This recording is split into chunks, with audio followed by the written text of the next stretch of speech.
I'm sitting in my kitchen, watching through the window as the white sedan with government plates pulls into Melissa's driveway. My coffee is still warm in my hands. My heart is steady. I've been waiting for this moment for 6 months. In my first life, I died when I was 34 years old. Melissa killed me. Not with her hands. She was too smart for that. She killed me with paperwork, with lawyer fees I couldn't afford, with a custody battle that drained every penny I had and left me hollow. She killed me by stealing my husband, then stealing my children, then standing in court with her hand on his arm while the judge awarded them full custody because I'd become unstable. I became unstable because she'd systematically destroyed everything I had. The last thing I remembered before dying was my car wrapping around a telephone pole on a rainy night, driving home from my third job, exhausted and broken and alone. My kids, Emma and Jake, hadn't spoken to me in 2 months. Melissa had convinced them I was dangerous. Then I woke up 7 years earlier, in my old bed, in my old house, with my husband Daniel snoring beside me and the morning sun cutting through curtains I'd forgotten we owned. I was 27 again. Emma was 2. Jake wasn't born yet, and I remembered everything. The first thing I did was cry. The second thing I did was start planning. In this life, Melissa is still my sister-in-law, still married to Daniel's brother Marcus.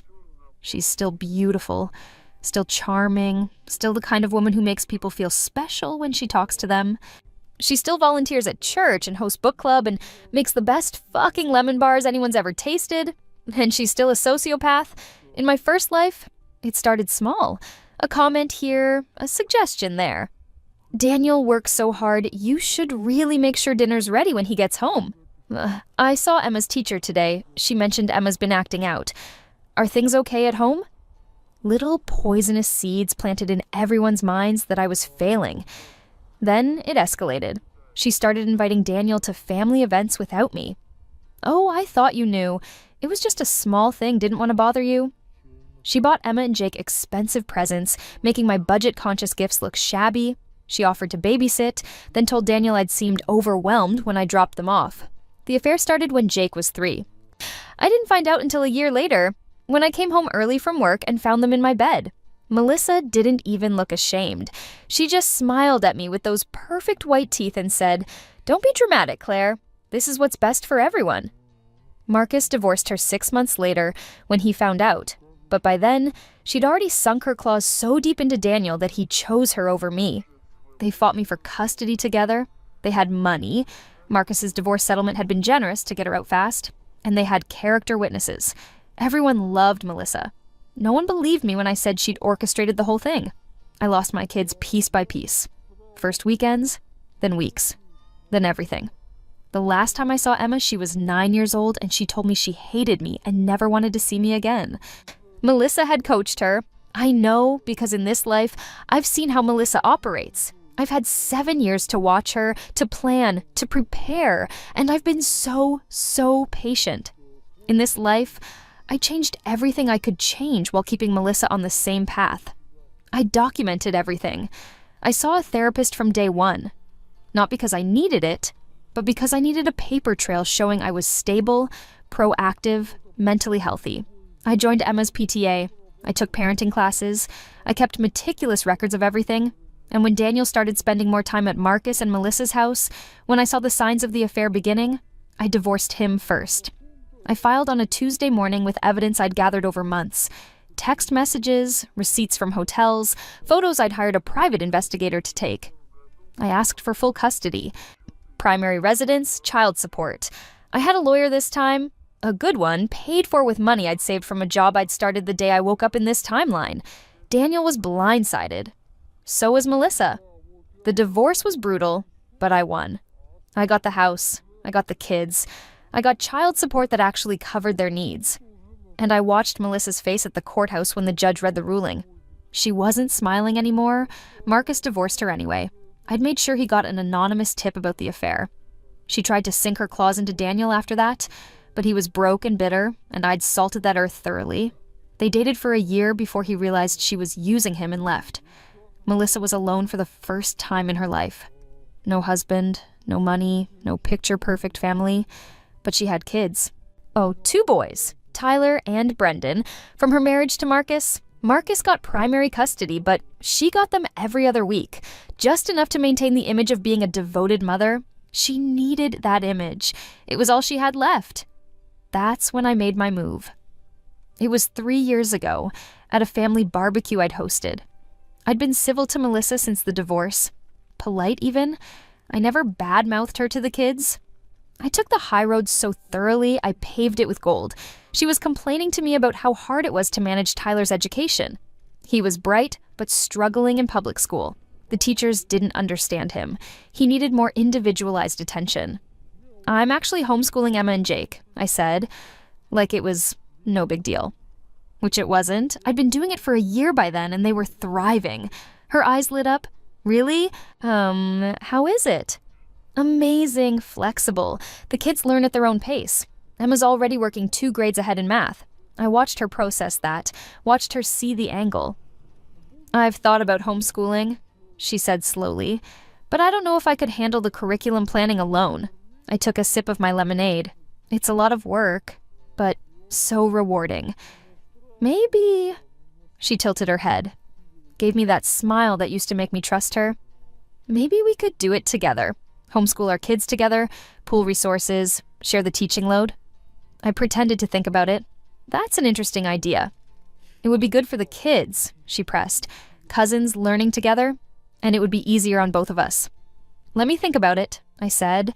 I waited 2 weeks before I agreed. Long enough that it seemed like I'd seriously considered it. Short enough that she felt like she'd convinced me. The truth is, I'd been planning this since the day I woke up in this timeline. Homeschooling laws vary by state. In ours, you have to file a declaration of intent with the local school district.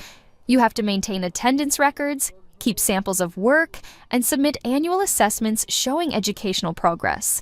If you follow the rules, the state leaves you alone. If you don't, things get complicated. I filed my declaration of intent the day Emma turned 6. I kept perfect records, attendance logs, portfolios of work, quarterly assessments from a certified teacher I paid to review their progress. I joined a homeschool co-op for socialization. I did everything by the book, and then some. When Melissa and I started our joint homeschooling arrangement, I helped her file her declaration of intent. I made sure she did it correctly. I wanted everything to look legitimate at the start. Then I watched her get lazy. It's who Melissa is, at her core. She wants the appearance of effort without the actual work. She wanted to be the cool homeschool mom, posting aesthetic photos on Facebook of the kids doing art projects, but she didn't want to actually teach. Our arrangement was simple. We'd trade off teaching days. Monday and Wednesday at my house, Tuesday and Thursday at hers, Friday flexible. We'd plan curriculum together, share expenses, coordinate field trips. For the first month, Melissa tried. She really did. She bought expensive educational materials, set up a beautiful learning space in her house. She posted constantly about our homeschool journey. But she didn't want to do the boring parts. The daily math drills, the reading comprehension worksheets, the science experiments that took hours to set up and made a mess. By month 2, she was asking if I could take the kids on her teaching days just this once because she had a headache, an appointment, a friend in town. I said yes every time. By month 3, I was teaching all 5 kids 4 days a week. Melissa had Fridays, and she spent them taking the kids to museums and parks and posting photos like she was teaching them every day. I documented everything. Every text where she asked me to take her kids. Every day she didn't show up. Every time Tyler or Brendan came to my house because Mom said she wasn't feeling well, I kept attendance records for all 5 kids, but only Emma and Jake's matched the legal requirements. Tyler and Brendan's records showed they were at my house, being taught by me, not their legal homeschool instructor. Melissa wasn't keeping any records at all. I checked. I asked her once casually how she was organizing her portfolio for the annual assessment. "Oh, I'll just throw something together from what we've done," she'd said, waving her hand. "How hard can it be?"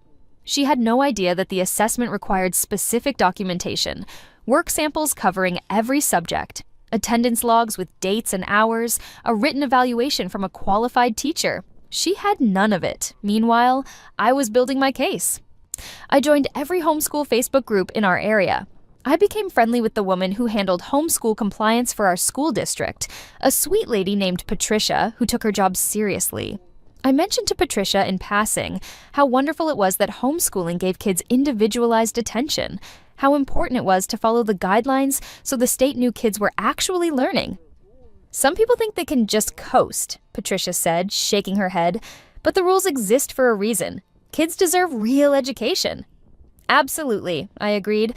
I waited until we were 6 months into the school year, long enough that the pattern was established, the documentation clear. Then I made an anonymous call to the truancy officer. I didn't mention Melissa by name. I just expressed concern about children I'd seen who were supposedly homeschooled, but never seemed to do any actual schoolwork. I gave Tyler and Brendan's names. I mentioned I'd seen them at the park on school days, many school days, with no materials or structure. The truancy officer did what truancy officers do. He looked up the homeschool registration. He saw that Tyler and Brendan were registered with Melissa as their primary instructor. He called her. Melissa called me immediately, panicked. "Claire, the school called. They're asking about attendance records. Do you have anything for Tyler and Brendan?" "Just what I keep for my records," I said. "Showing when they're here, but that wouldn't count for you. You're their registered instructor." Silence on the line. "What do I do?" Her voice was climbing toward hysteria. "Show them your records," I said calmly. "Your lesson plans, attendance logs, work samples, what you've been keeping for the annual assessment." I haven't." She was breathing hard. "Can't you tell them you've been teaching them?" "Melissa, that would be fraud. They're registered under your homeschool program, not mine. I'm just helping out as a friend." "But you've been teaching them almost every day."